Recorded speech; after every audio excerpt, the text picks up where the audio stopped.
Group পর্বের মতো Asia কাপে সুপার ফোরও ভারতের কাছে একপেশভাবে হারল পাকিস্তান।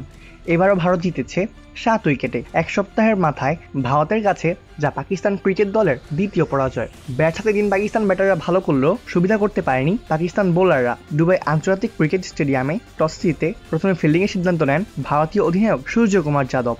দলীয় 21 রানে পাকিস্তান ফকর জামানকে হারায়, তবে সাহিবজাদা ফারহান ও সাইম আইয়ুব দলের হাল ধরে রাখেন। দ্বিতীয় উইকেটে দুজনে গড়েন 72 রানের জুটি। 17 বলে 21 রান করে আগের 3 ম্যাচে রান খাতা খুলতে না পারা সাইম বিদায় নেন। ফারহান অবশ্য তুলে নেন হাফ সেঞ্চুরি। 45 বলে 58 রান আসে তার ব্যাট থেকে। 15তম ওভারে সাজ করে ফেরার আগে তিনি হাঁকান 5টি 4 ও 3টি ছক্কা। অন্যদের মধ্যে হোসাইন তালাত 10 ও মোহাম্মদ নওয়াজ 21 রান করেন। অধিনায়ক সালমান আলী আঘা করেন 13 বলে 17। ফাহিম আশরাফ 8 বলে করেন 20 রান। নির্ধারিত 20 ওভার শেষে পাকিস্তানের সংগ্রহ দাঁড়ায় 5 উইকেটে 171 রান।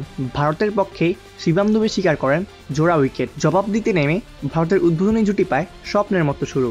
9.5 ওভারে 105 রানের মাথায় শুভমান গিল বিদায় নেন। 28 বলে 47 রানের এক ঝড় ইনিংস খেলে তিনি হাঁকিয়েছেন 8টি 4। অধিনায়ক সূর্যকুমার রানের খাতা খুলতে পারেননি, তবে দলের আরেক ওপেনার অভিষেক শর্মা 189.74 স্ট্রাইক রেটে 39 বলে করেন 74 রান, হাঁকান 6টি 4, 5টি বিশাল ছক্কা। 54 রানই আসে বাউন্ডারি থেকে। সঞ্জু স্যামসন রানের জন্য সংগ্রাম করেছেন। 17 বলে 13 রান করে বিদায় নিলে তিলক বর্মা 19 বলে 30 রান করে অপরাজিত থেকে দলের জয় নিশ্চিত করেন।